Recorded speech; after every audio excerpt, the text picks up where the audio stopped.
We can use revolves in SOLIDWORKS to add or remove material around a centre line. In this example, we are taking advantage of the fact that our pen is symmetrical around the centre line. This means that we only have to create half the sketch necessary since we are going to use the Revolve Boss Base feature.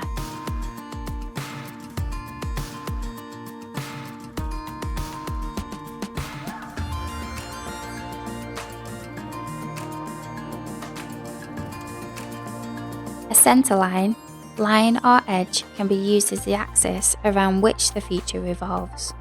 Once you have your sketch defined and all your dimensions added, we can then go about adding our Revolve Boss Base feature.